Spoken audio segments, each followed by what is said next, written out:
You're listening to the Steve's Outdoor Adventures podcast, where we talk about hunting, politics, sports, and everything in between. Now, here's your host, Steve West. We're back here at Steve's Outdoor Adventures podcast studio. We've got a wonderful show for everybody today. We're going to have a guest on that's been a good friend of mine for a number of years. Very special individual. He's probably one of the best human beings I've ever met in my life. He does a lot for kids. His name's Derek Fussell. He founded Camo Dreams, an organization that's dedicated to taking kids with life-threatening and terminal illnesses on hunting and fishing trips.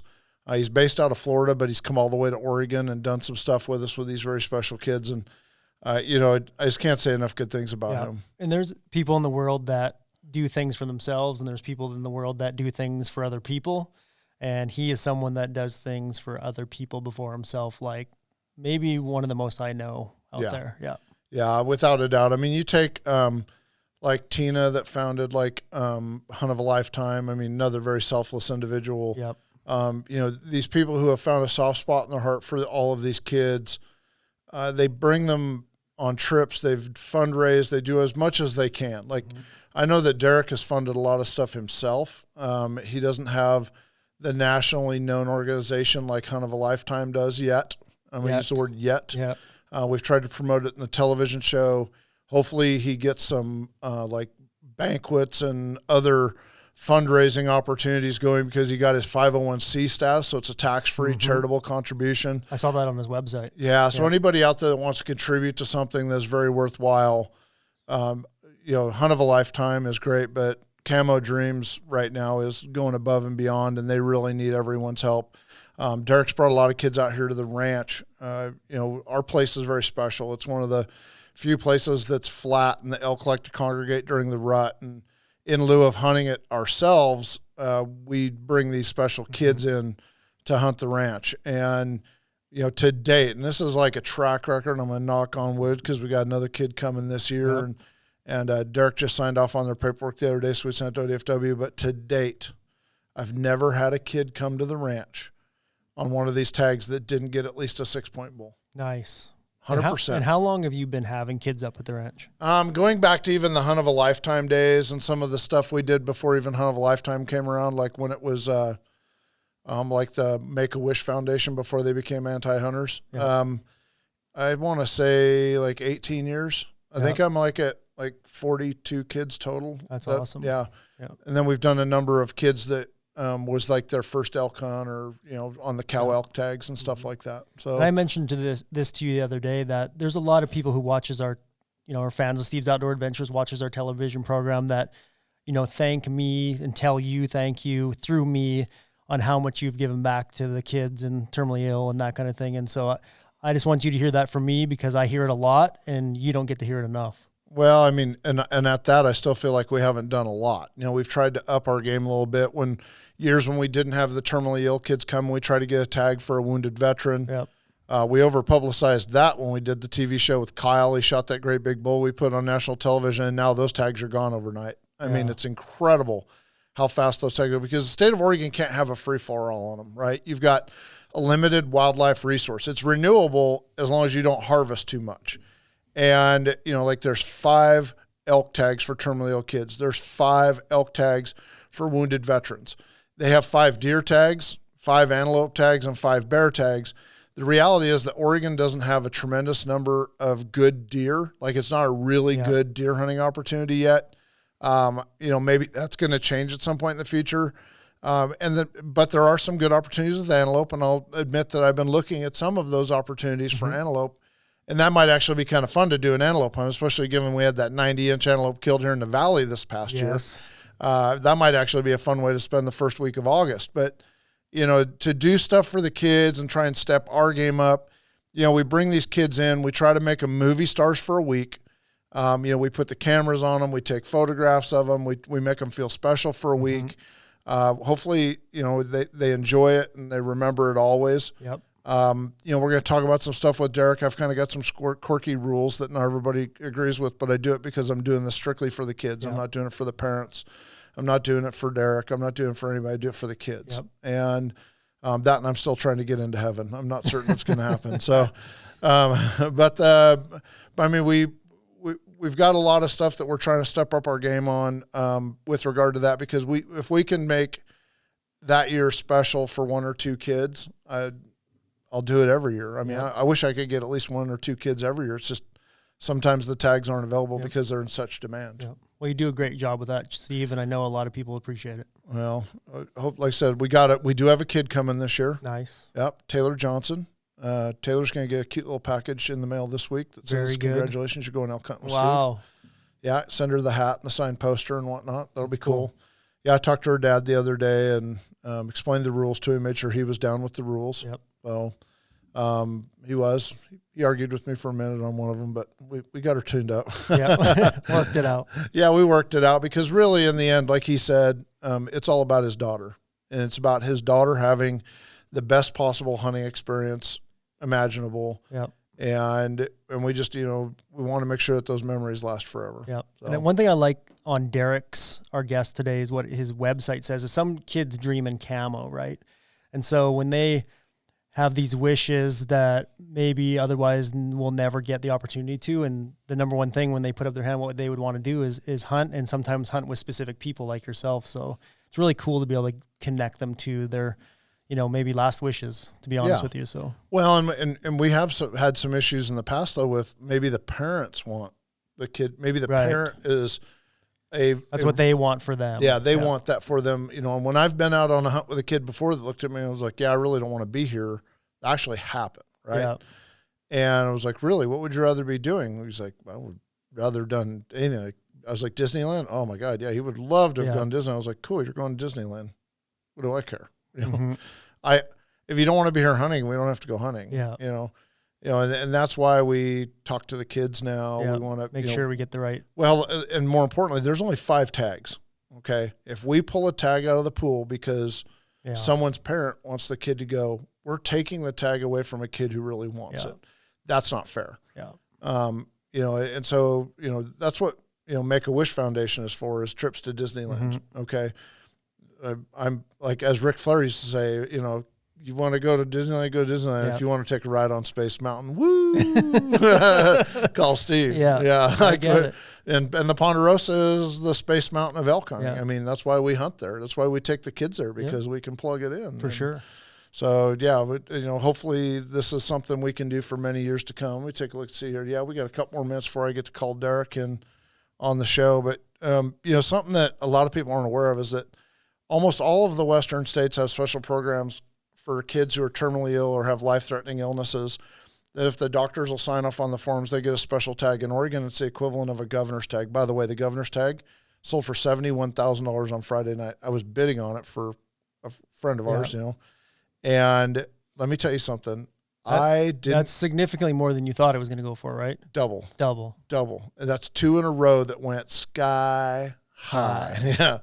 I am now rethinking the value of these tags. I remember when we were buying them for $25,000. But anyway, these tags that these kids are getting are very valuable. They're very flexible. I get from September 1st to November 30th to get an elk with these kids. Taylor, the young lady that's going to come out and hunt with us this year, she just lives in Washington. It's about a 6-hour drive from here. Yeah. I mean, so she can be here quickly. 1st of September, if I'm watching a bunch of bulls down in the meadows, on call, so to speak. I was telling her dad, I was like, the faster you can roll, the better. Granted, we've got some windows in time where we're all tied up and doing stuff. Where we won't have camera operators on handy. But we're going to make it work. I mean, let's face it, the Ponderosa is the Ponderosa. I can make it happen there, Yep. So I'm really looking forward to that hunt this year, because we didn't have a kid last year. In fact, we didn't even have a wounded vet last year. That kind of broke my heart. Yeah, that broke my heart. So this is the year. In lieu of taking the kids hunting last year, or the vet hunting last year, I took off at the end of September, went caribou hunting. You did. Yeah. I guess if I can't do something for somebody else, I might as well do something for myself. Yeah. Yeah. But anyway, no, like I said, today's show is all about Derek Fussell, Camo Dreams, bringing about awareness. And I want to talk to Derek and see how much he remembers from some of these trips, that he's been able to come out and hang out at the lodge and brought out Tombo and in some of the guys, and I still follow along on some of the kids that are still alive, see how they're doing. Yep. And I want to hear about some of the special moments, in addition to your situation here on the Ponderosa, but also just anything that he remembers specifically about some really special hunts that he's been on with some of these kids. It's going to be a good show. Well, there's a catch to that, and that'll be part of what you're going to hear today is one of my rules limits what his experience is going to be. Yeah. Like, because you can't go elk hunting and have an entourage. Yeah, with 50 people. Yeah. So it's tough. Like he said, well, would you want me to come out for this elk hunt? So I was like, yeah, love you to be here. Dude, you can come to – Derek Fussell could knock on my door at 1 o'clock in the morning during a blizzard, and I would have him inside, feed him food, and he could stay at my house as long as he wanted. Yeah. Okay, he's that kind of a guy. But the rule limits what he gets to do in the field. Yes. So I get it. Hey, when we come back from this short commercial break, we're going to get Derek Fussell on the phone, and we're going to talk about Camo Dreams. We'll be right back. This segment of the Steve's Outdoor Adventures podcast is sponsored by Marathon Seat Covers. We've got you covered. All right, we're back here in the podcast studio chatting about Camo Dreams, and on the phone we have our good friend Derek, and I have no idea how to pronounce your last name, Fussell. Fussell. It's just remember, it's like Russell with an F. Fussell. Nobody mispronounces Russell. This is true. But it's got the damn F on the front of it. I know. It just screws everybody up. So it's Fussell. Fussell. Okay.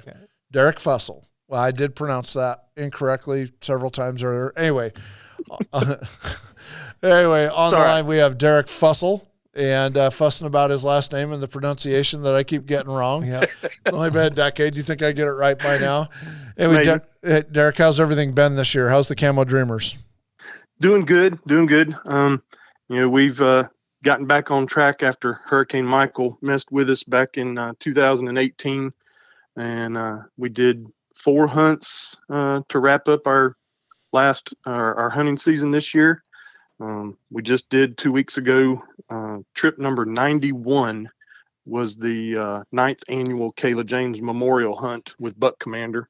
Cool. We had Tombo there, and took a young man to kill his second buck, but his biggest by far. Good. Nice. Now you've got a boat and you do some stuff offshore with some kids too, don't you? Yeah. We've got 3 charter boats in Panama City that are willing and able to take us out with kids. And then Marine Max, Panama City Beach location, is a big sponsor, and they provide a boat for us that we can actually take on our own with kids to do some additional trips. But we've had to use it in the past as a chase boat. We had a young man that had some pretty severe medical conditions, and we had a EMT with all of his gear on that chase boat just in case anything happened with the kid. Wow. So, Derek, it's Travis here. How are you? Hey, Travis. I'm good. Good. Quick question. So for our listeners that may or may not know, what in a nutshell is Camo Dreams? And then the second part of that question is, at what point did you realize that this is something that you wanted to do, and give back to others? Because like someone for myself, it would take a lot of planning and a lot of getting rid of my selfishness, just to be candid, to be able to do that. But what moment in your life did you realize it's not about me and it's about, kids really? Right. So, back in 2003, my mom was diagnosed with her 4th type of cancer, and spent a month and a half in the hospital with a complete throat reconstruction, lost her ability to speak, had a stomach tube, relearned how to swallow because she didn't have any muscles to actually have a swallow reflex. But that month and a half that she was in the hospital made me realize that my family medical history is not that great on both sides of the family and throughout everybody. And I was like, all of the friends and family that helped take care of my mom and take care of our family, I want to do something before I can't, before something would happen to me. And I'm a wildlife biologist by training. I love hunting and fishing in the outdoors and really enjoy doing things with kids. And so, the obvious thing to me, I contacted Make-A-Wish because I was like, I want to do something like Make-A-Wish, but for kids in the outdoors. and they don't do anything dangerous. So we contacted a friend of mine, saw a show, one of the Buckmaster shows, and they have the American Deer Foundation. So I reached out to them. They provided the first kid in 2004 that we took on a trip. And it's grown from there into our own organization. We incorporated in 2006, and in 2016, we actually became a 501c3. Nice. Awesome. Yeah, we were talking about that earlier, that, and you and I chatted about this the other day. I mean, these trips don't happen for free, right? There's travel expenses, there's tags and licenses in some states where it's not covered by the state. And there's things that come up that are expensive, and fundraising is important. And for a nonprofit, it's a little bit easier because there's a tax consideration. If someone has a tax problem, if you make a lot of money, you're going to write the IRS a big check, write a part of that check to Camo Dreams or another 501c and write it off on your taxes. Yep. I mean, it makes fundraising a lot easier to have that 501c. That is for sure. Absolutely. Yeah. It even helped my mom and dad. They had a windfall after a timber harvest when a tornado went through our farm. And my mom said, I need a tax write-off. And I said, well, I need an enclosed trailer for Camo Dreams. So it was a win-win for everybody. It was a win-win for everybody. That is a fact. Well, nice. The other thing, as far as fundraising goes, I mean, I can hardly wait until you've got like a banquet program put together, because, I mean, if you can get geographically, maybe in the 4 regions of the United States, a banquet and the different strongholds that you've got, it would really be something else, to say the least. Yeah. And I've got volunteers that have been talking about it for the last few years. And here a week or so ago, they called me up and they're like, okay, we're tired of talking about this. We want to do something, that is with an organization that keeps the money here, that does local hunts, local trips in the Southeast, as well as everything else that we do all over the country. So they're looking at doing this fall will be our first big fundraiser banquet with auctions and dinner and everything. We've been really blessed with just regular folks donating through PayPal, through Venmo, sending a check to the address. We've got coming up in April, we have 2 guys here locally in Panama City that put on a monthly tournament. It's called a bass fishing tournament. It's called the Not So Serious Saturday Morning Tournament. And all your entry fee goes into the prize money. So, there's a payout until they run out of money.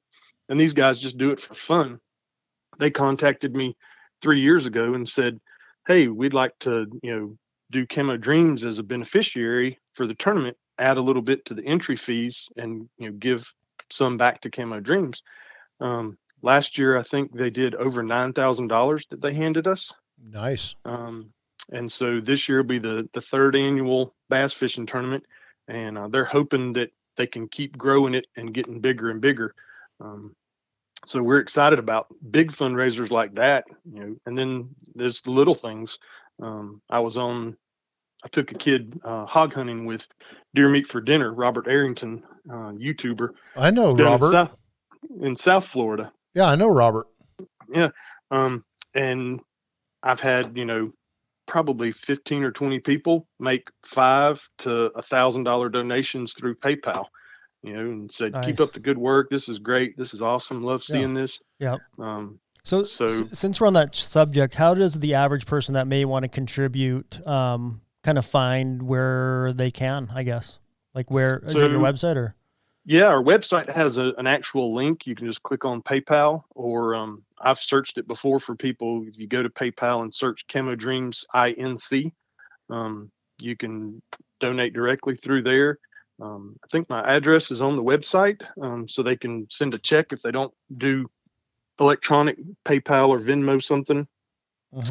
They can just mail us a check, and we send out tax letters as quickly as we can to let them have their tax write-offs. Yeah. Nice. That's perfect. Yeah, Robert Arrington's probably the best free diver in North America. That guy can hold his breath longer than any other human being on the planet, I think.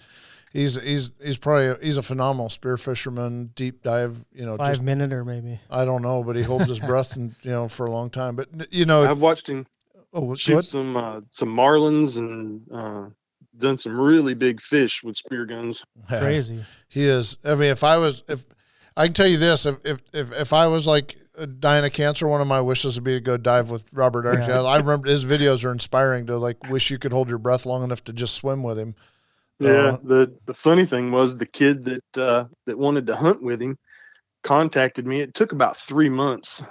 Me reaching out to him, reaching out to his camera guy, his brothers, his wife, and never could get any answers out of him. Meanwhile, the kid is in South Carolina and he's blowing my phone up every other day. Have you heard? Have you heard? Have you heard? And he finally said, well, Josh Carney, son of the South, has hunted with him before and done some videos, and he's real responsive. So I'm friends with Josh, and I text him and I was like, hey, can you bump Robert Arrington and tell him that, I'm the real deal. I'm a legit person. I'm not stalking him or anything. And that afternoon he called me and he's like, hey, what do you want to do? What's going on? So we had it all planned out and actually told the kid that it wasn't going to happen, and flew him and his family from South Carolina down into West Palm Beach and surprised him. Robert came into Five Guys at lunchtime to surprise him and say, hey, we're going to the ranch to go hog hunting. You ready?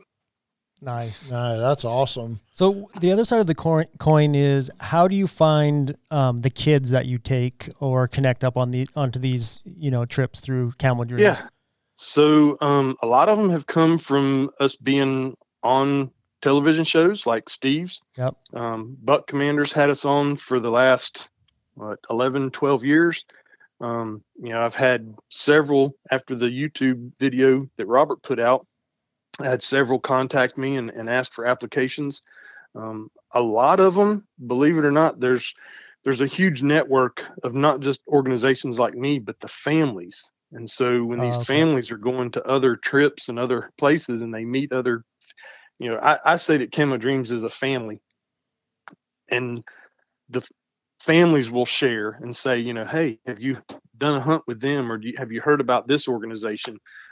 Because some organizations actually age them out, and we go to 19. So we say 9 to 19, and 9 is on the low end of the things, but based on experience or what they want to do. Yeah. And where, of course. Yeah. And where. Yeah. Yeah. Awesome. Yeah. No, and there's, and I guess it takes me doing it. You get kids that are talking about that they've been on this trip or that trip. And, one of the things that I guess I've been trying to do more and more is find kids that haven't been on a trip with anybody yet. And because you've met them, there's the moms that are professional hunt finders or fishing trip finders for their kids. So they're on trip 27, and they just want their kids to do as much as they possibly can. And God bless them for that, because they want their kids to get as many experiences as they can before maybe it's too late. And but then I run into these kids from time to time. They're like, oh gosh, I didn't know I could do that. And I would love to have gone on a trip before it was too late. And how do you think we could find some more of those kids? Yeah, that's a good question. And most of the kids that have been on trips with us are first timers, or maybe they've hunted a little bit and just not been successful. I've had 2 off the top of my head that have done a lot of things all over the country. We were able to provide different trips that they hadn't done before. And we don't do repeats. I've got a young lady that we just took to Texas, and she didn't get anything. We tried really hard for 3 days, and the guys at the ranch said, we didn't ask your permission, but we'd like you to bring her back when you come next year and bring another kid. So we're going to take 2 kids Cool. next January to go back and try to get her an animal. I've been talking lately, if I could not have a regular job working for the state of Florida and Fish and Wildlife Commission, being able to visit social workers at some of the children's hospitals, and put our information out there. Cause there's a lot, I don't know if they've got Make-A-Wish pamphlets, could they have a Camo Dreams pamphlet? Cause there might be a family, one of my real close families that's down in West Palm Beach. He and his dad were watching Realtree sitting in the hospital, during treatments, and they just called up, Realtree headquarters, and they happened to talk to my good buddy Dodd Clifton, and Dodd was like, well, we don't do hunts with kids, but there's organizations like Camo Dreams. Call this guy up. And we took the kid hunting and had a great time. And he's actually did a deer hunt and a turkey hunt with us. So I think that being able to get out and have that kind of exposure would be really good to find kids that, are excited about going and doing stuff, but don't know that organizations like Camo Dreams even exist. Yeah. Yeah. Well, and, like I said, we didn't have a kid last year, and it was a couple of years, and then 2 years ago we didn't have a kid. Because like you said, you were coming out of that hurricane, and I mean, there was other stuff going on, and we did the wounded vet that year. Kyle, he caught a nice big bull killed on film. Now we can't get a veterans tag to save our life. I mean, every organization's got a vet, and there's only 5 tags. And the same thing goes with the hunts here. In Oregon, there's only 5 elk tags, 5 deer tags, 5 antelope tags. And in fact, I think it might even be limited to like 10 or 15 total, even with the others. I can't remember if there's an overall cap, but because it is a limited resource, and let's face it, nobody's taking these tags and hunting in the really crappy units. They want to hunt in the big units, because they're the equivalent of governor's tags. And but hopefully this year, I mean, by the way, I want to thank you again for working with me to get Taylor Johnson lined out. Looks like we got the paperwork in on time. I'm just waiting for I'm waiting for confirmation from the Oregon Department of Fish and Wildlife right now that we'll be able to take Taylor Johnson, and I think I'm going to probably get that today if I haven't already. Found it in my inbox, and we're going to get out to to get a package out to her in the mail that has a little baseball cap and signed poster and all that stuff, and say, hey, we're looking forward to having you out on your Camo Dreams hunt. But I mean, the reality is that when we air these TV shows, I need to figure out a way for us to help you market your brand, because if you could raise more money, raise more awareness, we're going to find more kids. We're going to be able to do more trips. Granted, I'm not going to be able to take them on Oregon because there's just so many tags, they're very limited. But I mean, there's a lot of outfitters out there. I mean, like, R&K down in Utah has always been willing to take a kid or two with you, and been a good partner. And that's just out west, Yeah. I think that there's a lot of outfitters out there that would, do certain things for these kids, and it's hard. I had a kid last year that called me, and he said, "Hey, I'm 12, and he's a paraplegic, and he wanted to hunt for grizzly bears." And I was like, "Man, look, I'd grant your wish if I could." And I got friends of mine that would take him. I mean, no questions asked, they'd take him. The problem is, do you want to take this kid up there and he's dreaming of killing a grizzly bear and he can't walk? How do you get him a grizzly bear? Yeah. Tough. Yeah. And that's like Tucker, the kid that we took with Robert. He went out to Wyoming or Montana. I think it was Wyoming, and killed a bighorn sheep. And then he messages me and he's like, my new dream is I want a grand slam. And I was like, Tucker, I don't think that they make wheelchairs that are that off-road capable, going some of the places. But let me call Steve. Yeah. None, I promptly shot you down. And it wasn't that I wanted we got to. Dream big, but and then I found out we have an Oregon tag for sheep. And you know what? Right. I could get a kid a tag honestly, if we had a kid that wanted a bighorn sheep hunt, we could get him in the canyon where I killed mine, and we can kill one from the river in the middle of October. Mm-hmm. No doubt about it. No question in my mind. We can take him in the boat, take him down the river, and we will kill a ram within rifle distance of the river. I know we would. In the middle of October, they're rutting. They're down there. It's going to be easy. Hey, Derek, we need to take a quick commercial break right here from one of our sponsors that makes the show possible. When we come back, we're going to relive some memories and take a walk down Camo Dreams Lane. We'll be right back. This segment of the Steve's Outdoor Adventures podcast is sponsored by Bergara Rifles, where the people truly make the difference. All right, we're back here at the table we call Clark, and we're talking about Camo Dreams, some special kids, and we're on the phone with Derek Fussell. Like Russell with an R, but it's an F. That's right. You nailed it. You nailed it that time. Yep. I wanted to put emphasis on Fussell.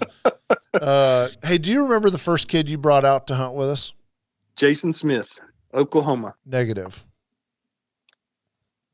What? You were stuck in British Columbia. That wasn't the first one. That was the second one. That was the first one. Thought it was the second one. 2015. What was the year before? The kids that came the year before? I've had 3 at the Ponderosa: Jason, Amber, and Hayden. What about Jennifer? No Jennifers. Haig, Not Larry Haig's stepdaughter. The year before we had Cooper, Mishu, and we showed up as they were getting. They left the next morning. Yeah, Cooper came the same year as that must have been in 16. as Amber. He came the same year That as was in Amber. 16. But Jennifer, Because I had Tombo. yeah, but I've only ever these kids. Well, maybe, and you and I have worked together on some of this stuff to the point where there were years where you didn't have to be here, and we would just have the kids in because there was right. So I mean, I want to say I'm at 5 or 6 Camo Dreams kids. I think this one's the 6th or 7th. Yeah, I think so, because I have done the paperwork. Yeah, and and then but I mean, so Cooper, but there was I think the first girl that came out was Jennifer, and she's I've kept track of her. She had cancer in her leg, bone cancer leg. That was the one where I was throwing rocks at Cody because he was laying with her, and I called in a small bull that came over the top on him at 5 yards, and I'm trying to get their attention because Legend is standing up there on the hill. At 7, right. Briggs Hill. We forgot about Briggs Hill. How could I forget Briggs? But anyway, Briggs and her came the same, and Jennifer came the same. That's right. So Jason Smith would have been the first year, and then the next year was the other kids. Okay, Amber. Because then Briggs came the year after that, 2018, because I didn't come out there because of the hurricane. That's right. Anyway, so Jason Smith. I mean, so I get stuck in British Columbia. I'm literally snowed in. Yeah, I was moose hunting, stuck in the backcountry, and you were forced to hunt with that degenerate friend of mine, Cody Bowen. And Ian. Yeah, I left Ian. Speaking of, yeah. So Ian. They built the huge corral blind in the middle of the meadow that we could park a truck in almost. Well, I had built that before I left. And it was, then I found out there was 7 of you guys in that blind that night, 2 camera operators, Ian's field producing, you and the dad and everybody. And, and of course that particular elk got away from everybody, but obviously you guys pulled it together at the end. But yeah, the Camo, Dreams crew coming out for that one. I mean, I rolled in and the elk's dead. So I didn't have any memories from that one. Other than being ticked off at Cody for breaking my golden rules. That's hilarious. Cody's theory with me is it's better to ask Steve for forgiveness than permission. I think that's the same year he shot a spike, and we all know my rule on shooting spikes. Yeah, we all know that rule. Yeah, it's all right. His arm healed. Yeah. Anyway. So Jason, then the following year was the year that Cooper came out with his parents first. And like you said, and in fact, you guys came in the night. Didn't you guys arrive the night that we killed his bull in what we now call Cooper's Meadow? We may have. That was, so the year before. So having done all of these hunts over the years, because I did some stuff with some of the other nonprofits in years past, and I'd always seen the elk do some special things. But to hear the story on how Jason Smith's bull walked up to a side-by-side so they could shoot it, that's just odd. Yeah. And then the next year with Cooper, that elk it was not the last night, but we were crushed for time because Derek's inbound with Amber and her family. And I'm thinking, oh my God, we're going to be crunched here. And all next, and I was getting a little bit nervous, and Tombo was even coming that year, and I was thinking, oh my goodness, the lodge is going to be packed, and if I got to get this kid tagged out so we can be ready for the next family. And I remember that elk, and just literally I ran clear around the meadow and tried to pull this bull, and he just walked out and stood in front of Cooper and committed Coopicide. Nice. And and I thought, wow, anything is possible, with some of these kids. And and then Amber, of course, shot picket fence, that legendary bull. And so anyway, I've mentioned this golden rule a couple of times, and I'll bring it up now, so that I don't keep the listeners in the dark. I have a rule that when I go into the field, I don't take the parents or Derek. Or me. I've never seen it happen.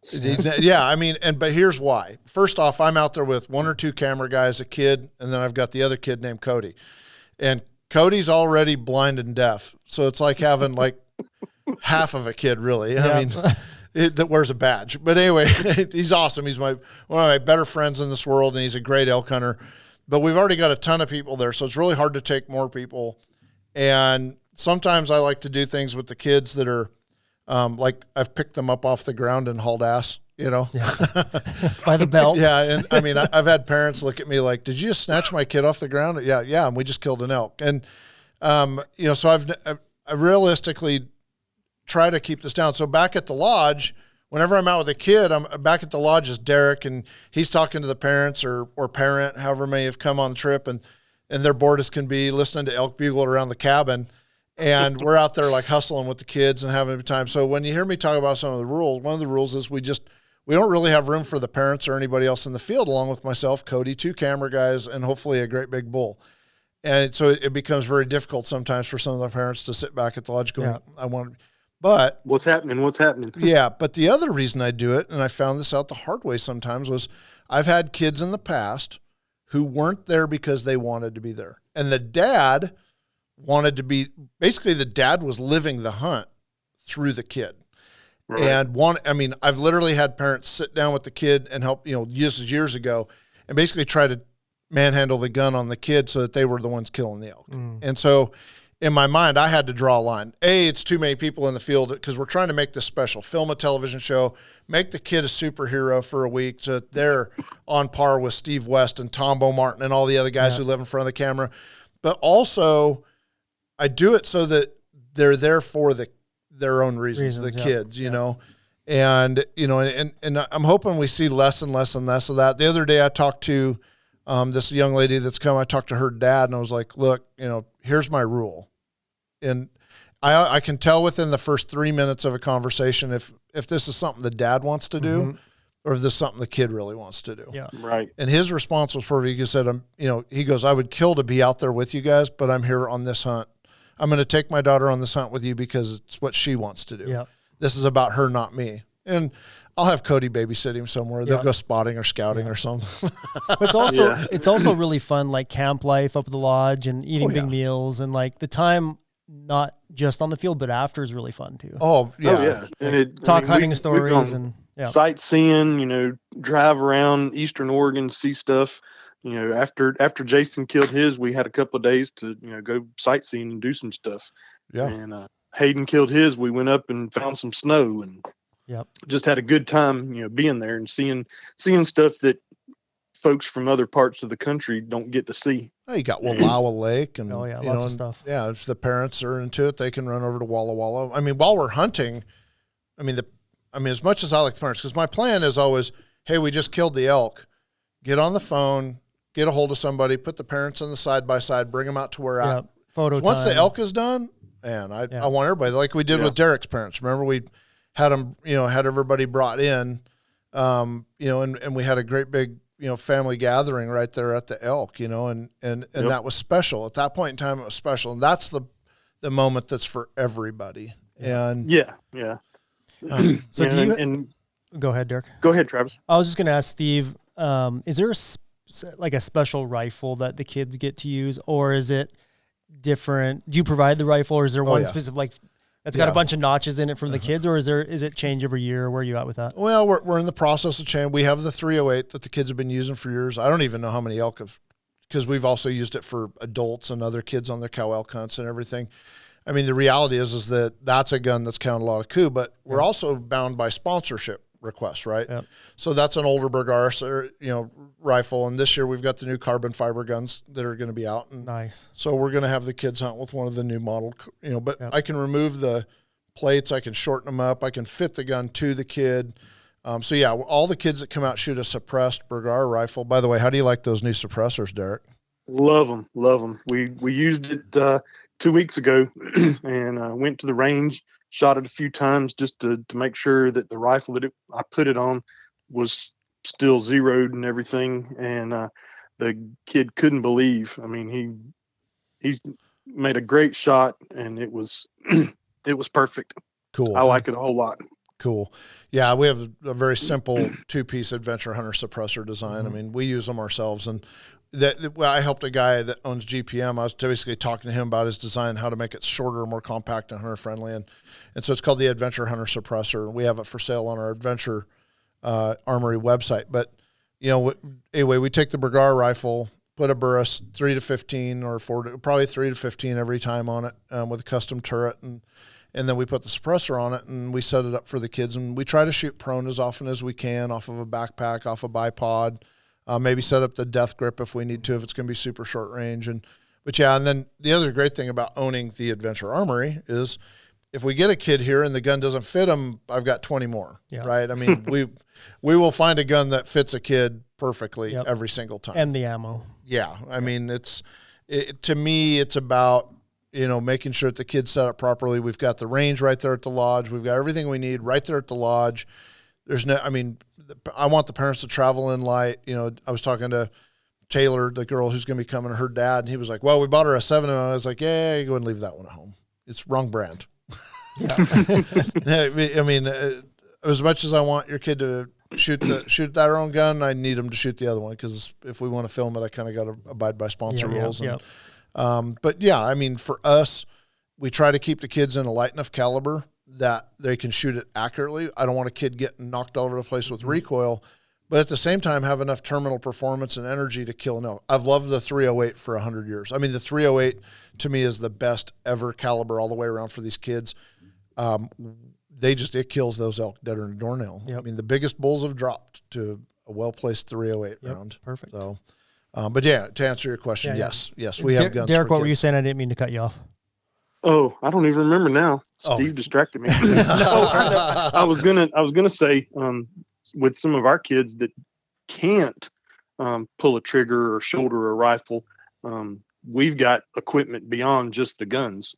Yeah, because we've got a custom built rifle from Best of the West that was built for us with a shorter stock, and we've got it suppressed, and we've got the turrets. So, we've been to Utah and I had a kid kill out at 386 yards. He'd never shot anything over 100.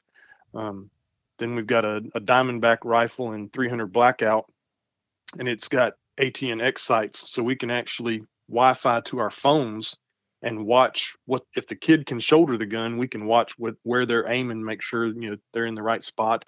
I've got Be Adaptive trigger systems that are we call it a sip and puff, but it's an air actuated trigger that they suck a straw, and it's mounted to the gun, and it pulls the trigger. 2 years ago, we had a young man with cerebral palsy, and his dad's a big hunter, goes to Oklahoma, goes all over hunting, hunts here at home in Florida. And he didn't know that his son could even hunt. He didn't know it was a possibility, and had some friends that reached out to him, and we took him on the hunt with Buck Commander, and Tombo came by, and Braden can't speak, but his eyes speak volumes. And so, he lights up, those eyes get big when he sees Tombo, and when we tell him that he's going to get to go deer hunting and everything. And we were in a pretty small shooting house, so we couldn't have the tripod systems that we use to hold the gun, but I held the gun out the window, and his dad, held the straw for him, and he shot his first deer. Well, his dad got excited that, hey, my son can hunt now. So he bought an Axis hunt and asked me to come along with the equipment. And we've since then, we had some fundraisers. He had an uncle that passed away, and instead of flowers, the family asked for people to donate to Camo Dreams.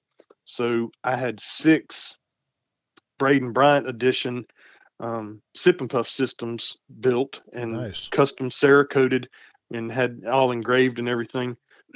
And we gave him number 1 of 6. Nice. And his dad's like, man, I can do this without you. I can take him hunting. And this year we built a custom trailer, a local boat trailer company called High Tech Marine, built us a 7x14 trailer that we put a redneck blind, because Redneck builds handicap accessible blinds once a year with a 36-inch wide door. So we mounted a Redneck on a high-tech trailer, and it's our high-tech Redneck deer stand. High-tech Redneck. Yeah, I dig it. We just roll it wherever we need to. It's got jack stands on it, camouflage the trailer, and lay the ramp down, and we can put wheelchair kids inside a nice dry blind. Nice. So Al was like, can I get one of those for Braden? We can set that up on the lease. And I mean, he's gone gung-ho into hunting with his son now. You know, it's just something that he didn't think was even possible. But we've shown them that there's no problems, only possibilities. Yep. You know, you said he got pretty excited when he saw Tombo Martin. Obviously, he watches a little bit of television, right? I mean, right. Shoot, if he saw Travis and I walk in the room, he might get up and talk, and go sheep hunting. You never know. You can tell Tombo I said that. That's awesome. Well, you know, like you said, you've honestly found a way to really take some of these kids that have like Duchenne's and some of these really debilitating diseases, these kids that are in chairs. You have the patience of Job, and, you know, you and I have talked extensively about this with the elk and the elk situation here locally where we're at. It becomes very hard for us to do things with kids that are not mobile on these elk. You know, our situation's changed rather rapidly. And, you know, one of these days it may come back around again. Maybe I might even be able to do something on one of the neighbors down the valley if I can, you know, work with them where we can actually just be set up. You know, the tough part is you get one window. You know, you basically down there, the elk are leaving the fields in the dark, and you have to intercept them on one trail going out, and then your hunt basically lasted about an hour, and then you're done for the rest of the day because they don't come back down until that last hour of darkness, right? So, I mean, you have very limited windows of opportunity to do stuff there, whereas, you know, a kid that's mobile, you can actually walk around, you know, hunt the elk that way. But with you hunting like axis deer and whitetail and hogs and stuff like that, you can set up at a nice location and make things possible for these kids that are not mobile. Yeah, find the right hunt for them. Yeah, totally. Well, hey, we're going to need to take a quick break here. We got to hear from one more sponsor that makes the show possible. We come back from this commercial break. We're going to relive a couple of memories from the past. Like I said, I want to talk about like Cooper's hunt and Amber's hunt and some of these really special hunts. I want to hear about some of the memories that Derek has. And like I said, we've got a lot of them from over the years. We're going to make some more in the future, but we'll be right back after this short commercial break. This segment of the Steve's Outdoor Adventures podcast is sponsored by Burris Optics. Find what matters. All right, everybody, we're back here in the podcast studio. We're on the phone with Derek Fussell, and we're talking about Camo Dreams, special kids, and now we're going to talk about some memories and everything else. Travis, you said you had a question. Yeah, a quick question for Derek. Part of what really inspires me to do what I do in booking hunts for others is when they get back from the hunt and they are so excited in the experience they had, and it's a hunt of a lifetime, and it just inspires me to do more of that for other people. But is there a specific hunt or a reaction from a kid that you know that really sticks out in your mind that you could share with our listeners? Oh, goodness. After doing 91 trips, I don't know if I've got a particular favorite that jumps out at me. And that said, Derek, I want to make sure that someday you and I are talking about 1,091. Yeah. I mean, I turned 51 this year, so you can't do them all, Derek. Like, look, you're gonna have to let other people do some of them. I mean, you guys have to understand. Derek wants to be there literally for every kid. Yeah. Yep. Every kid. Yeah. And at some point in time, you got to scale it back. Understand you can only do so many, and be the CEO of Camo Dreams. Yeah. I'll ask it this way: what kid that you can remember had the biggest reaction in terms of when they harvested an animal in a positive manner? Oh gosh, that would be easy because Teddy Muir in Utah. Oh, I know who that is. Our first mule deer hunt, and Steve came down for that. And I mean, I had somebody the other day that said they watched the video on YouTube, and they're like, that kid with the glasses that you took to the mountains, they're like, it was amazing. He shoots that thing and he goes, hell yeah. The kid. So to give everybody a little backstory on Teddy had like brain tumors, and he has no filter. Like, Right. if it's on his mind, it comes out of his mouth. Yeah. If we had aired everything that came out of his mouth, it would sound A, like Morse code, Yeah. and B, we just couldn't do So it. Political incorrectness. Teddy like, had 0 fucks to give. not one. Okay. 0. I got it. And it wasn't that he didn't. It just his brain doesn't allow him to have any. Yeah. Right? I mean, that's a great thing. I mean, but yeah, you're right. I remember that. He got really excited when that buck hit the ground. That's awesome. Yeah, he was pumped. I mean, there's kids that, their smiles just light up, or like Braden. I mean, his eyes light up. He can't say anything to you, but you can just tell that, he gets tense. He's excited. He's pumped up about getting his first deer. Because that's what it's all about. Tears. I mean, the kid that we just took 2 weeks ago had bone cancer when he was 18, and he's 20 this year. His parents had kind of pushed back a little bit with the treatments and everything that he was going through. And so they reached out to me last year and said, we think it's time to get him out in the woods. So, the whole family comes. We kind of took the kid on a trip that was close to home for travel reasons and everything. But now, we cover airfare and we take the whole family. We want everybody to be involved and included in the trip, because it's siblings that, don't necessarily get when the kids getting all the attention, they're at the hospital, they're getting treatments, everybody's focused on them and their well-being. It's the siblings that, are at home cooking and cleaning and taking care of things that tend to feel left out and not a part of it. And so, now we're able, thank goodness, to be able to include everybody in the trip. And so, this family lived in Tampa, and they were coming up to the Panhandle to hunt.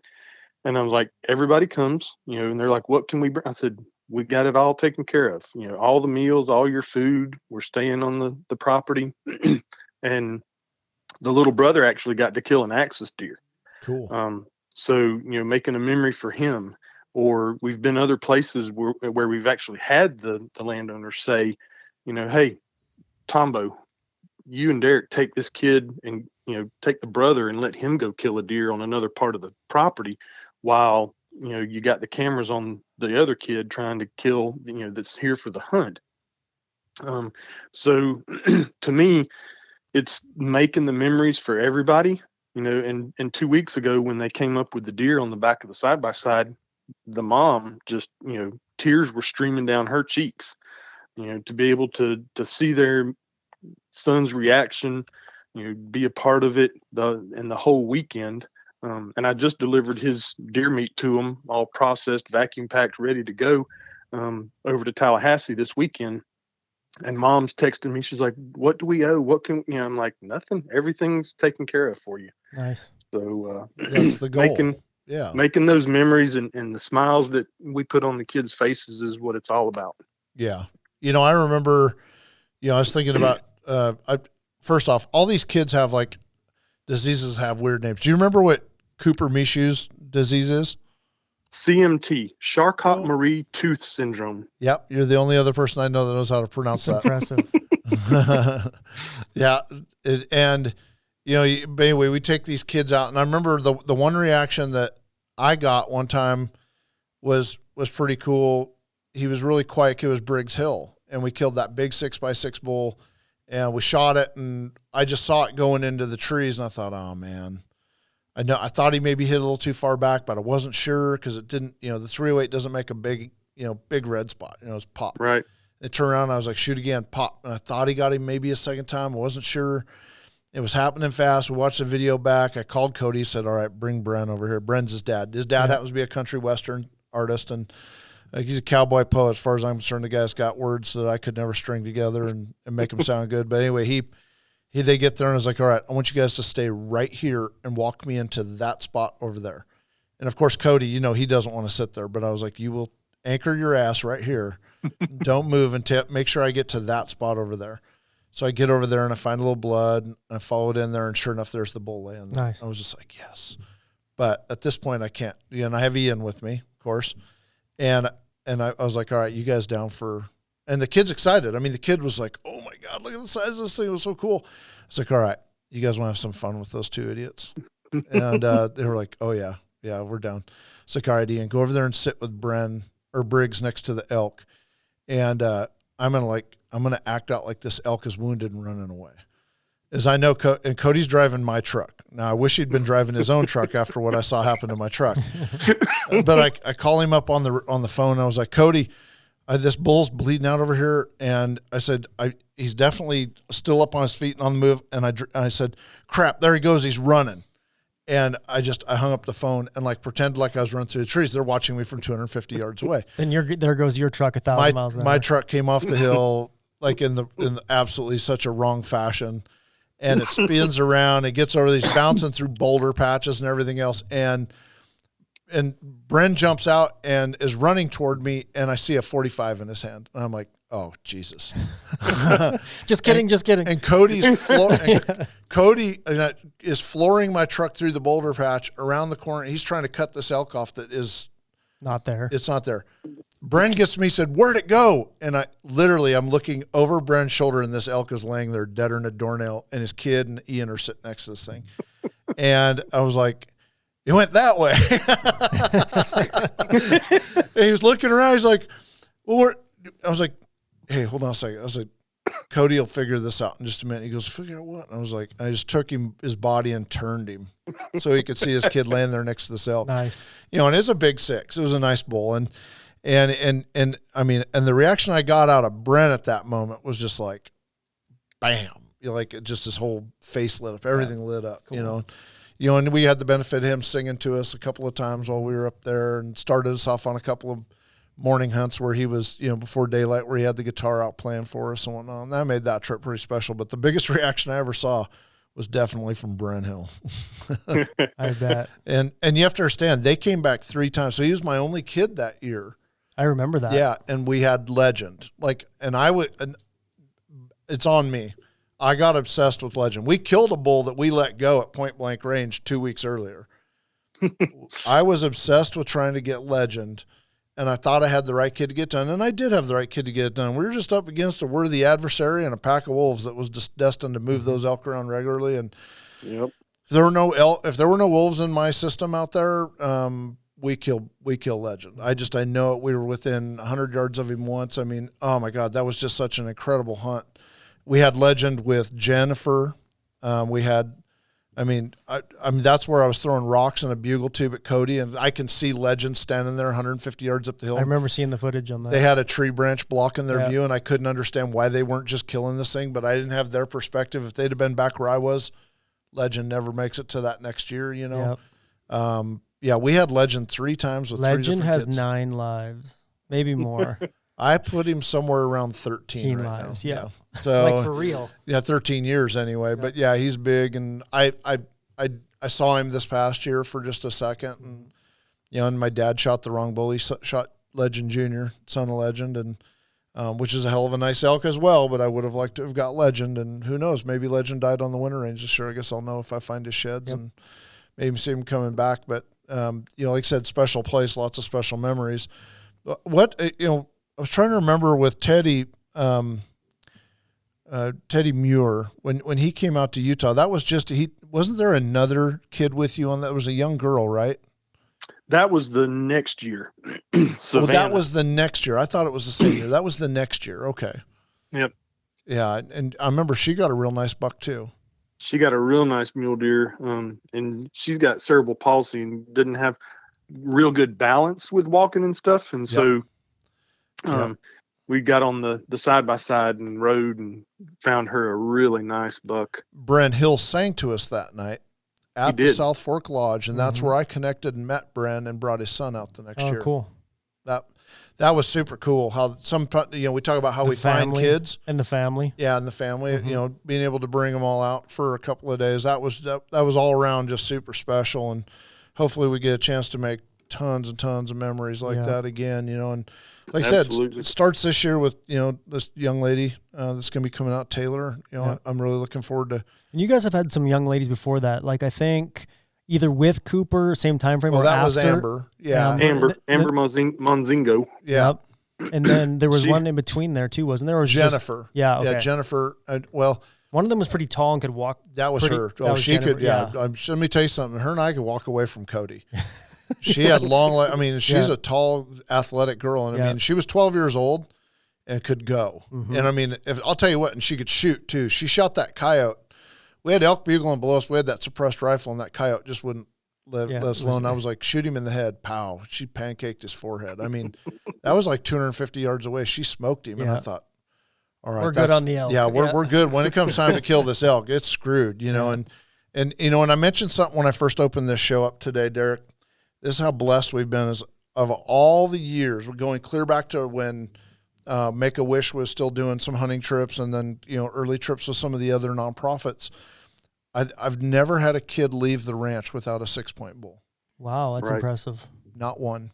And, you know, so I protect that reputation, you know, by making sure we try to have the right kids and and whatnot, you know, because I think it would be devastating for me to have a kid come out and not be successful. Mm-hmm. I think that would gut me. And I know that I should probably get over that because it's hunting and it's free range and whatnot.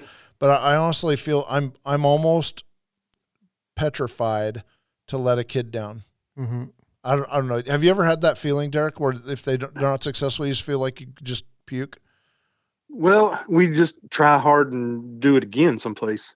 You know, I've had out of the 91 trips, and that includes everything: alligators, hogs, fishing trips, snipes. So I don't know how many that are just hunting trips, but I can think of 3 kids off the top of my head that didn't get anything. Yeah, essentially 97%. Yeah, one of them. You know, about the third time I called his dad and said, you know, can you bring Gage for a weekend to go hunt? And he's like, you know, you've done so much for us. It's fine. It's okay. And I'm like, no, it's my personal goal now to get him his first deer. I'm not giving up.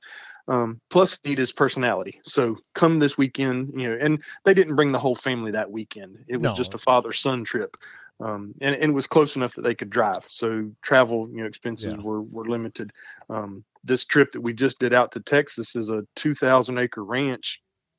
It's high fence, and they've got elk. And we've done well the last 2 years, taking kids out there, seeing all kinds of deer, elk, fallow deer, axis deer. And so I don't go into a hunt saying this is a slam dunk, because it's still hunting. You know, most folks that have high fence ranches will say, the only thing I can guarantee is they're not going to the neighbors. No, this is different though, Derek. I mean, you gotta admit we're giving these kids a governor's tag to come all the way out to Oregon. Right. And I mean, the stakes, I always feel like the stakes are a lot higher on this than saying, hey, we're 2 hours away from this place or 5-hour drive away from this place. Let's go hunt this high fence 3 or 4 or 5 times. I get one swing at these kids generally. Right. You know? Right. And, you know, that to me is what makes it even more special, that, you know, going out there to free range, 5,000 acres, you know, doing a real live elk hunt. You know, they're not horseback packing into the wilderness or anything, but just the memories from the 3 trips that I've made out there, you know, I'll take to the grave with me. And we know that, you know, God had a hand in making those elk do the stupid things that they were doing for those kids. I literally have watched elk commit suicide. I walk right in. To this day, I've never thought I would ever see elk. The elk do stuff for those kids that they would never do for me. If I'm the one with the tag, not one of those elk does what they do for those kids. Right. Now, it makes me feel like a super caller, or maybe like I speak to the elk or something. But that's all BS. Those elk, I think that those elk are like, I guess I should probably just go give myself up now. I mean, they make us work for them. Not one of them's been easy. Right. I can't think of one that's been easy. And they make us work for them. And then right at the moment you think that you should quit and give up. Like, I give up now. Elkicide. Yeah. They just walk in and stand broadside. Done. And and they're done. I mean, it's just the crazy stuff. Like with, what was the young man we nicknamed Sprinkler? What was his name? Hayden. With Hayden, Cody has him like propped up in his lap, guns up like on the bag and everything else, guns to the kid's shoulder. We have the phone scope up, you know, so we can see through the scope and got the kid ready to go. And we're just waiting. And I see the bull coming. Like, he's following the herd down. I was like, all I did was I leaned over to Cody and I was like, when he walks into view in that camera, you know, in that phone scope, don't look at the antlers. You know, just don't look at the antlers like that. We still joke about that to this day, you know, and he's like, now, and, you know, the trigger gets pulled and whack, you know, the bull tips over 30 feet later and he's a big 7-point. Oh my God. Yep. There's a lot of other people that I'm sure you want to thank and that I thank, and I'm sure you, Derek, you do too, like the Codys out there that help with all this stuff, right? And people that cook and like, you know, even my wife cooked a couple times. So it's like these people that just contribute time and effort into making these trips special is so cool. Yeah, I mean, like you said, Cody Bowen, every single time. I mean, I texted him earlier today and was like, hey, we got a kid for this year. It looks good right now. You know, like we're going to get this tag approved. And he was like, awesome, when? But 25 text messages later, I still haven't replied to him. Like, just get it out of your system, dude. Why don't you just call me? We'll talk it out later. I'm not texting for the next 2 hours like a 12-year-old. But he's excited about it, you know, and you know, like you said, you got, you know, all the people to thank. You know, a guy that chipped in and helped me with some of those hunts in the past, John Postian, local ODFW. I mean, John gives me a lot of great information about wildlife and advice, and helps me with knowledge, so I manage our local wildlife populations better, and so that we can focus on these hunts. And his son, Hunter Postian, was one of our original kids. You know, one of the OGs. You know, he got Super 7. That's when we started naming elk. You know, and he comes back and talks to the other kids. He does. That's really cool too. Yeah, he did. Didn't he come talk? Didn't he come talk the night that Amber was there and Cooper were there? He came he's a super kid. Yeah, I mean, just fantastic memories, you know, and you know, like you said, the office staff, when we have the big potluck dinner, like, all right, you guys organize it. You guys everybody contributes something. Everybody comes up. We got 20 people eating dinner at the lodge. Huge meal, big times, you know, lots of fun and stuff. And, you know, so there's a lot of things that go into this, you know.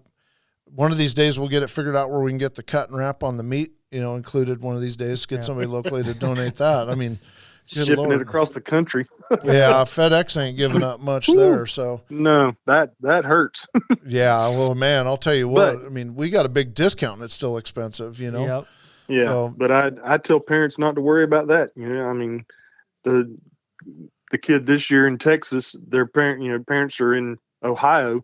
And I was like, well, that's half the country. I've shipped elk all the way across the country, so don't worry about that. Coast to coast, baby. Corner to corner. Yep. Oh, well, Derek, I appreciate you coming on the show today with us. In parting, is there any memory from anything or anything you want to talk about for the listeners before we end the podcast today? Well, you know, Travis was asking about that memory of a kid, you know, being excited or whatever. I think one of my most memorable things was during Amber's hunt. You know, Tombo and I are out stomping around looking for mule deer on our own on the other side of the ranch. But we kept getting text messages, you know, nope, we passed this one. Nope, we passed this one. We get the picture, you know, and I still have it, you know, and look at it pretty regular. I think it's one of my screen photos on my wallpaper on my work computer is Cody laying next to Amber with the gun on the bag, and just the look of determination on her face. You know, and I tell people, you know, Steve was after this one bull. There were 15 shot opportunities. I could go back and look at the text messages. No, we can do better. We can do. And Amber, every time, you know, when you said we can do better, she's like, okay, let's go do better. You know, and Tombo was losing his mind, you guys. I believe it. I showed it. We put the video on the laptop for him to see. Like, there was, so Amber's hunt was the first year that we saw Legend as a 7. He's bedded 100 yards from us, surrounded by cows. He was the man then, and we let him go. I said, I want to see that bull in 4 or 5 more years. We're going to let that bull go. Big. I mean, he was 330-ish, 7x7. Out of my mind to let that bull walk. Okay. She didn't question me one. Cody looked at me and was like, why Are you sure, bro? Are you sure? Yeah, I mean, Cody wants everything larger than a spike fork. He wants to kill. The bloodlust in Mr. Bowen's eyes is unmatched on this planet, but we let him go. I wanted picket fence. We had seen him. Then we jumped him. We had a close call with him. I was like, we're going to get this bull, and sure enough, it worked out. But, yeah, I remember the look on Tombo looking at me like, are you kidding me? You're letting elk like that walk here? I'm like, yeah, we can do that here. Yeah. And it was just like, special what? Place. Well, I mean, and honestly, I go back to 5 or 6 times over these hunts where I'm thinking to myself, I should not have let a lot of these elk go. I've stretched some of these hunts out and taxed all of this supporting staff. I've had Cody had to call in for more days off from work. I'm self-unemployed. I take whatever days off I want. Cody had to call in and ask his former boss that he replaced in that election for more days off. He had to ask for days off. Parents are extending their stays. Kids are missing school. Why? Because Steve's obsessed with trying to get that next. I want all these kids to kill a giant bull. I need to get over that. Hey, that's a nice 6-point bull. Let's kill that bull. I don't necessarily need to make them all governor's tag bulls, but I sure as hell going to try. Yeah, you've done pretty well at it so far. Yeah, so far so good, but still, I go back to with Briggs Hill, we killed a bull that we let go twice earlier. Yeah, and it's still a great bull. Nobody's complaining about that bull. It wasn't legend, and that SOB's still walking, and I still got another swing at him coming up here. But anyway, no, like I said, all the memories are what this is about. And Derek, I appreciate everything you've done. I've said it 100 times. I'll say it 100 more. You're a far better human being than I am. What you've done for these kids is an example for me and everybody else to follow with regard to how to treat our fellow human beings. And I only aspire to take a handful of the kids for you over the years. Agreed. So, keep up the good work, Derek. For sure. Thank y'all. Thank y'all so much. Hey, blessings, Derek. We'll be in touch, and we'll talk to you again very soon. All right. Bye. Folks, if you want to donate to a cause that is not just worthy, but incredibly worthy, and it's a tax write-off, everything, go to Camo Dreams website, make a donation. Let me tell you something. Derek doesn't take a penny. He spends his own money to make sure the budgets are covered. He does everything he can for every one of these kids. Every penny goes into the program, and it's worth it. I urge everybody out there to make a donation. If you've got a little extra change, spend it. If you got a lot of money to donate, you got a tax situation, donate it. Yep. Let's give some stuff to Camo Dreams. So great cause. Great cause. Yep. So that's all the time we have for this week's podcast, everybody. But join us again for the next one because it's going to be coming up real soon. We got some more special guests that are going to join us right here on the Steve's Outdoor Adventures podcast. Until then, we'll talk to you. The Steve's Outdoor Adventures podcast is sponsored by Farwide, the game-changing free app that puts outdoor intelligence in the palm of your hand.